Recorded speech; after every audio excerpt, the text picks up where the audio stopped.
Bismillahirrahmanirrahim. Assalamualaikum warahmatullahi wabarakatuh. Bertemu kembali dengan saya Wikan Galuh Budiarto, Magister Pendidikan. Pada kesempatan kali ini kita akan belajar mengenai konseling berpusat pribadi.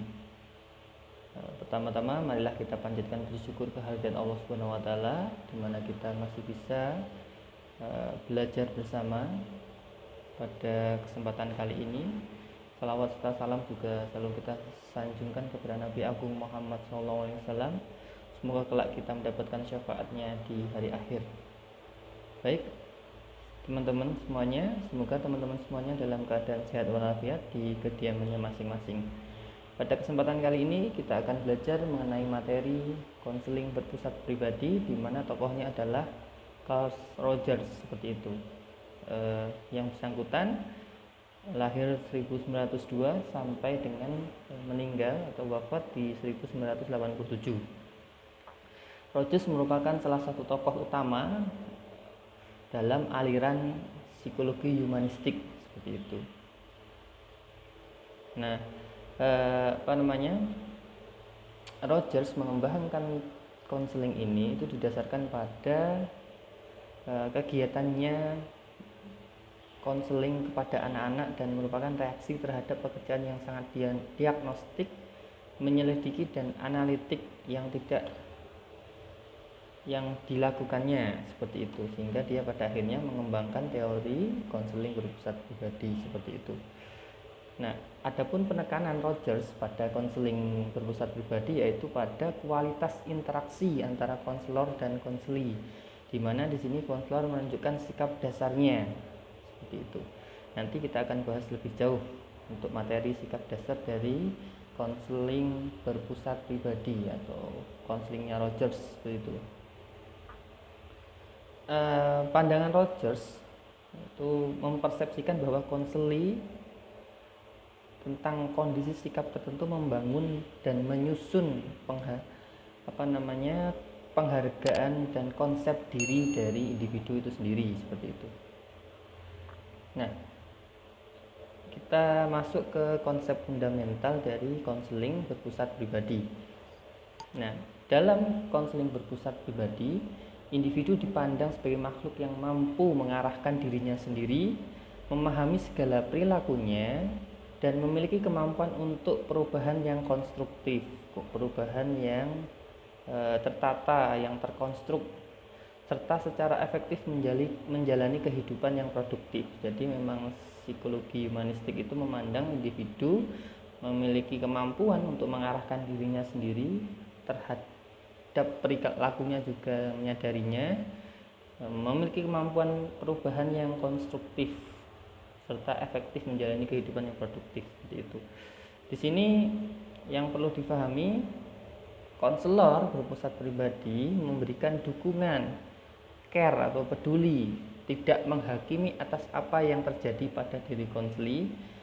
Dengan demikian harapannya ada perubahan yang signifikan bisa terjadi pada diri konseli itu sendiri. Ada 3 sikap dasar seperti itu. Yang pertama yaitu kongruen, penerimaan positif tanpa syarat, dan empati. Jadi itu 3 sikap dasar dalam konseling berpusat pribadi yang menjadi pijakan interaksi konselor dan konseli. Dan dari sikap dasar ini harapannya adalah ada perubahan yang signifikan yang terjadi pada diri konseli seperti itu. Untuk sikap dasar ini nanti kita akan jelaskan di pembahasan tersendiri. Selanjutnya mengenai tujuan pengubahan dari konseling berpusat pribadi. Rogers tidak percaya bahwa tujuan konseling hanyalah untuk menyelesaikan masalah.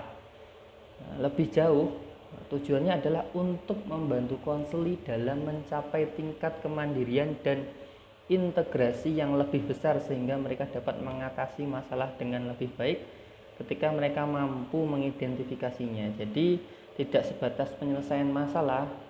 Rogers memandang bahwa membantu konseli dalam hal mencapai tingkat kemandiriannya. Jadi ketika ada masalah, dia bisa secara mandiri menyelesaikan masalah tersebut seperti itu, dan ada integrasi yang lebih besar sehingga dalam penyelesaian masalahnya bisa selesai dengan lebih baik seperti itu. Konselor berpusat pribadi di sini memfasilitasi konseli untuk mencapai tujuannya dan menemukannya secara mandiri. Jadi konselor hanya sebatas fasilitator dalam menggali tujuan penyelesaian masalah dari konseli sendiri, seperti itu. Konselor pribadi tidak memiliki tujuan untuk konseli kecuali komitmen terhadapnya. Jadi tujuan konseling, tujuan pengubahan itu ada dalam diri konseli, jadi didorong untuk bisa menemukan, seperti itu. Sedangkan konselor di sini lebih kepada memberikan komitmen selama sesi konseling berlangsung, yaitu di mana ada meta tujuan dari memberdayakan konseli dan membebaskan sumber daya internal konseli untuk pertumbuhan. Jadi tidak hanya tujuan saat ini, tapi tujuan lebih jauhnya, yaitu memberdayakan konseli dan membebaskan sumber daya internal konseli untuk pertumbuhan. Konselor berpusat pribadi memandang konseli itu punya sumber daya internal yang dari situ itu sebenarnya masalahnya bisa terselesaikan. Nah, itu didorong agar konseli bisa menyadari sumber daya internalnya, seperti itu. Konselor mendukung tujuan yang diidentifikasi oleh konseli dengan pemahaman bahwa tujuan bisa saja berubah selama konseling berlangsung. Artinya memang selama sesi konseling berlangsung itu kan kita bisa ada penggalian informasi, masalah dan lain sebagainya. Jadi awal tujuan pengubahannya itu masih sebatas general atau umum. Nah, ternyata selama sesi konseling berlangsung ada tujuan spesifik yang perlu diselesaikan kaitannya dengan permasalahan yang dialami oleh konseli. Selanjutnya peran konselor apa? Nah, di sini konselor menunjukkan sikap dasarnya dibandingkan bergantung pada teknik untuk menyembuhkan konseli. Jadi dalam konseling berpusat pribadi, konselor lebih cenderung mengedepankan sikap dasarnya, yaitu yang 3 tadi: genuine, penerimaan positif tanpa syarat, dan empati. Seperti itu. Di sini konselor berpusat pribadi bersikap peduli dengan memasuki dunia konseli secara bertahap dari waktu ke waktu demi memahami pengalaman yang dioper oleh konseli akan permasalahannya. Jadi menggali pengalaman yang dialami oleh konseli akan permasalahan yang terjadi. Di sisi lain, konselor menunjukkan sikap yang mendukung, tulus, dan menerima keadaan konseli apa adanya. Jadi tidak ada justifikasi atas masalah yang terjadi pada diri konseli, penilaian, labeling, nah itu tidak dihindari, seperti itu. Dengan demikian, hal yang bisa membantu konseli berubah dari pribadi yang kaku menjadi lebih luas untuk menyampaikan permasalahannya. Artinya dengan sikap dasar tadi, ketulusannya, sifat mendukungnya tanpa penilaian, labeling dan lain sebagainya tadi, itu akan membuat konseli yang kaku itu lebih luas, lebih mudah untuk menceritakan permasalahannya. Sehingga dengan demikian konselor bisa dengan mudah mengeksplorasi pengalaman-pengalaman atau masalah-masalah yang terdistorsi dalam diri konseli, sehingga permasalahan yang awalnya ditolak itu bisa tersampaikan dengan baik, seperti itu. Lalu apa pengalaman konseli dalam konseling? Nah, jika konselor menunjukkan sikap dasarnya yaitu kongruen, kemudian penerimaan tanpa syarat, dan empati, maka konseli menunjukkan persepsi yang positif sehingga perubahan pada diri konseli bisa terjadi. Jadi merespon secara positif sikap dasar yang ditunjukkan oleh konselornya. Ada persepsi positif bahwa dengan sesi konseling yang berlangsung dengan konselor itu bisa dengan sendirinya membimbing konseli menemukan permasalahannya, seperti itu. Dan selama konselor menciptakan iklim konseling yang kondusif pada diri konseli, maka konseli akan memiliki kesempatan untuk menjelajahi seluruh pengalamannya yang berupa kepercayaan, perasaan, perilaku, dan pandangannya pada dunia, yang bisa saja pada kesempatan itu konseli secara sengaja tidak menerimanya atau menolaknya karena permasalahan itu. Lalu interaksi konselor dan konseli. Nah, di sini perubahan kepribadian pada diri konseli terjadi apabila berlandaskan pada kualitas hubungan antara konselor dan konseli. Nah, itu dengan menciptakan kualitas hubungan yang baik, maka konseling akan terbuka atas pengalaman dirinya dan cenderung untuk tidak bertindak defensif. Nah, seringkali yang terjadi ketika kita masih belum bisa atau memposisikan proses konseling dengan baik, iklim konseling yang baik, bisa jadi konseling itu lebih bertindak defensif, menutupi permasalahannya dan lain sebagainya. Nah, hubungan yang dimaksud di sini atau interaksi yang dimaksud adalah ya sikap dasar yang dicerminkan oleh konselor dan persepsi positif yang ada dalam diri konseling. Sikap dasar konselor 3 hal tadi yang menjadi patokan, yaitu kongruen, kemudian penerimaan positif tanpa syarat, dan empati. Lalu apakah dalam konseling berpusat pribadi tidak ada tekniknya? Ada. Hanya saja teknik ini sebagai menu suplemen tambahan ya, kalau kita dalam hal gizi konsumsi makanan. Nah, seperti itu. Nah, di sini sebelum membahas teknik, setidaknya ada 7 tahap yang bisa jadi dilalui oleh konselor dan konseli selama konseling. Maksudnya konseling di sini konseling berpusat pribadi. Yang pertama, ada tahap di mana kepribadian seseorang tampaknya tetap. Nah, masalah tidak diakui.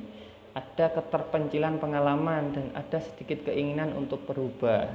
Orang tersebut tidak mungkin secara sukarela mengikuti konseling.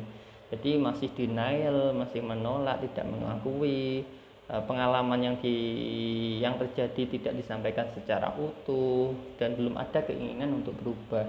Ya, ini menurut konseling masih baik-baik saja, padahal itu sedang bermasalah. Kemudian tahap kedua yaitu apabila konseling di sini sudah merasa diterima oleh konselor, nah, konseling mulai mengatur dan lebih terbuka untuk melihat masalahnya yang dipandang sebagai sesuatu di luar dirinya dengan sedikit rasa tanggung jawab. Artinya masalahnya sebenarnya ada dalam diri konseling, cuma konseling itu melihat masalah itu adalah orang lain yang mengakibatkan atau masalah itu dari luar sehingga memperburuk dirinya sendiri. Itu berarti kan meskipun sudah bisa menjelaskan masalahnya, konseling masih belum bisa mengambil tanggung jawab penuh atas masalah tersebut dan cenderung menyalahkan yang lainnya seperti itu. Nah, tahap ketiga di sini, jika konseling terus merasa diterima dan dipahami oleh konselor, mereka menjadi lebih mampu mengungkapkan perasaan dan makna pribadi di masa lalu. Jadi sudah bisa mengungkapkan perasaan, kekecewaannya, kesedihannya, lukanya, dan lain sebagainya, termasuk makna-makna pribadi yang terjadi di masa lalu. Nah, tahap keempat, konseling terus merasa aman dengan konselor. Nah, maka mulai menjadi lebih terbuka untuk mempertimbangkan kembali konstruksinya tentang diri dan orang lain dan semakin mampu mengungkapkan emosi yang dalam. Seperti itu. Jadi di sini sudah mulai ada rekonstruksi lagi ya tentang kepribadiannya, tentang dirinya, tentang pandangannya dengan orang lain akan masalah tersebut. Sehingga sudah ada keinginan, sudah ada mengambil komitmen tanggung jawab untuk perubahan. Lalu tahap kelima, konseling terus mengeksplorasi dirinya sendiri dalam hubungan konseling yang aman. Konseling semakin mampu mengungkapkan emosi dan pengalaman pada saat itu secara verbal. Dan mereka memiliki keinginan yang meningkat untuk menjadi saya yang sebenarnya. Jadi saya sebagai dirinya sendiri itu sudah mulai muncul di sini.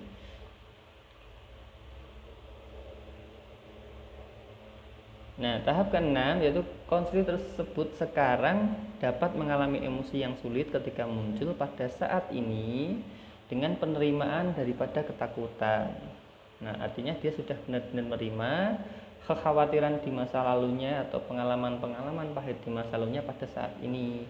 Dan di sini dibanding menyangkal, dia lebih memilih berjuang untuk menyelesaikan masalahnya. Nah, artinya di sini konseling itu bisa menerima emosi-emosi yang paling sulit yang terjadi di masa lalunya daripada menyangkalnya atau denialnya. Lalu tahap ketujuh yaitu tahap di mana konseling tidak perlu lagi diterima oleh konselor untuk mengaktualisasikan dirinya. walaupun tetap membantu karena konseli telah belajar bagaimana mempertahankan proses aktualisasi diri tanpa bantuan dari luar. Tahap ini umumnya di luar hubungan konseling, artinya pada tahap ini konseli sudah bisa mengambil atau melakukan aktualisasi dirinya sendiri dalam hal apapun. Artinya kalau konseli di sini kaitan masalahnya adalah tentang akademik, maka dia aktualisasi dirinya dalam hal akademik bisa tercapai dengan baik. Dan ini terjadi tidak di dalam sesi konseling dengan konselor, terjadinya adalah di luar sesi konseling ketika konseli sudah berada di kehidupan sehari-harinya, seperti itu.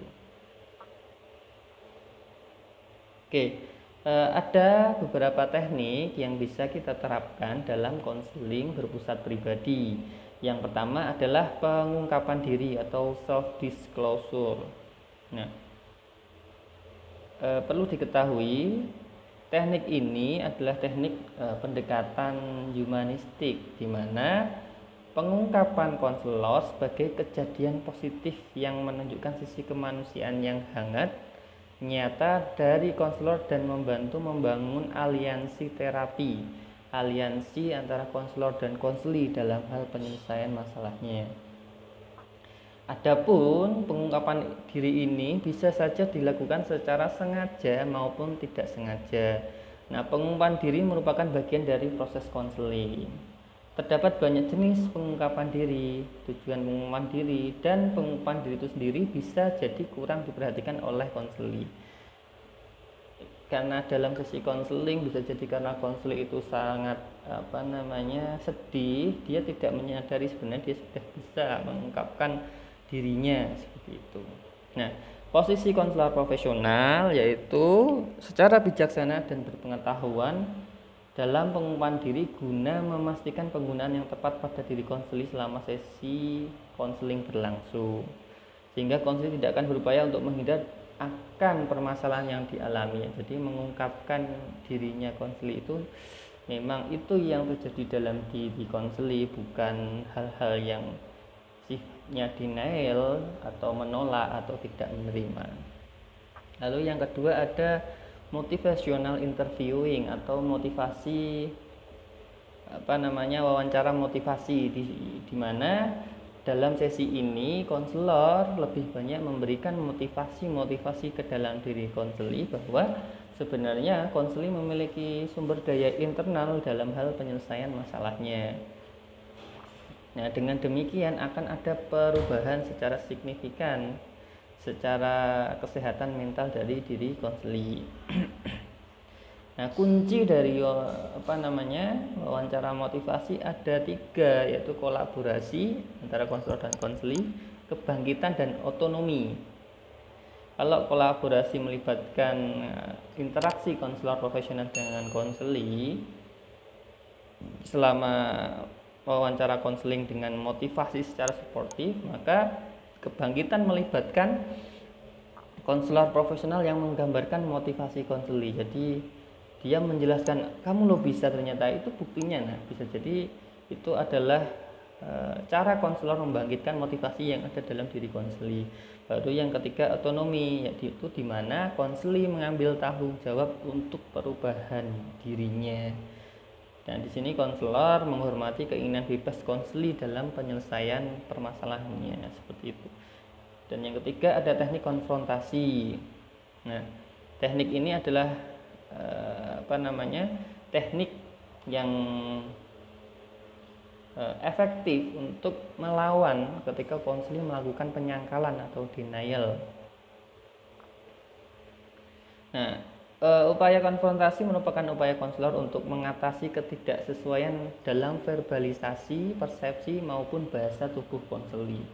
Misalkan konseli mengatakan saya senang kok dengan kejadian yang pernah saya alami. Nah, tapi ternyata secara bahasa tubuhnya, bahasa nonverbalnya dia sedih, dia murung. Nah, itu kan kita perlu konfrontasi. Sebenarnya mana yang benar, bahasa tubuhmu atau lisanmu, verbalmu, seperti itu. Di sini konselor menunjukkan ada ketidaksesuaian antara apa yang disampaikan dengan bahasa tubuh konseli seperti itu, baik dari percakapan saat ini atau percakapan yang sebelumnya, sesi konseling sebelumnya.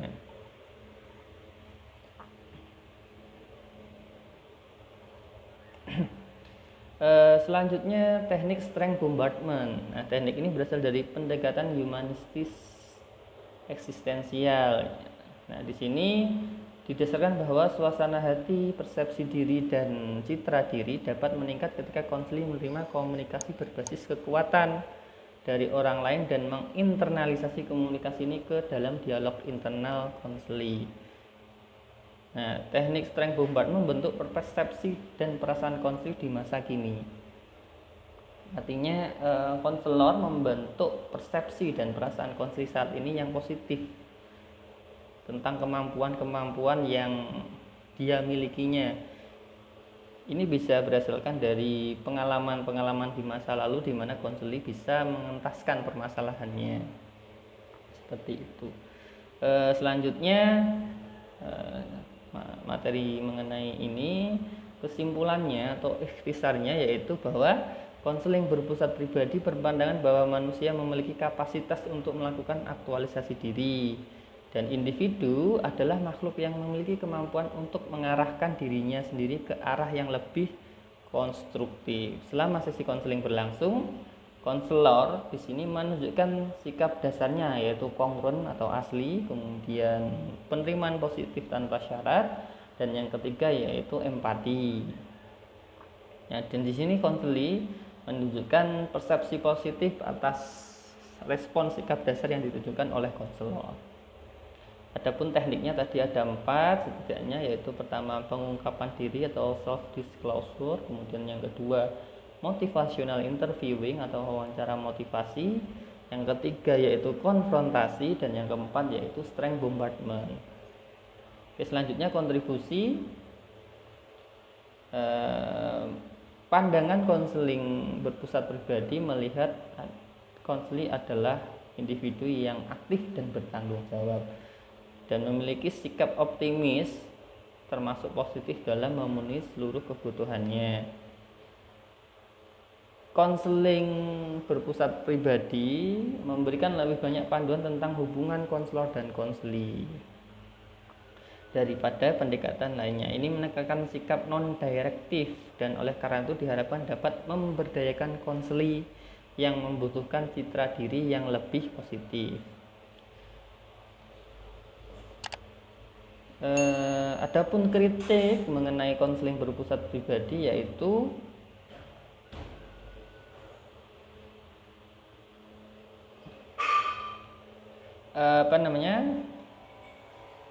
tanpa sikap atau cara hidup yang berpusat pribadi, penerapan keterampilan semata tidak mungkin efektif. Jadi karena konselor sebatas atau lebih banyak menunjukkan sikap dasarnya sebagai kekuatan utama konseling berpusat pribadi, di sini ada tata nilai atau sikap yang bisa jadi tidak tepat dilakukan oleh konseli.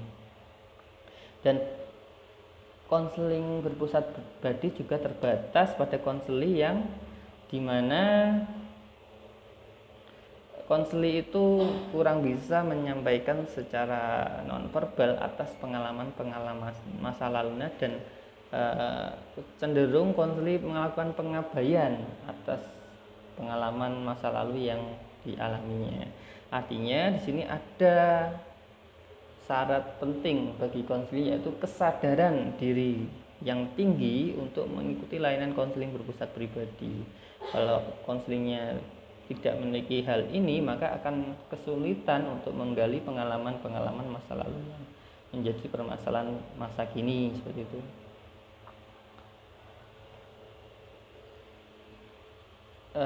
Karena titik tekan di sini ada pada diri konseli, ada hal yang terabaikan yaitu dalam sisi sosialnya, karena aktualisasi diri itu lebih ditekankan pada diri individu, sedangkan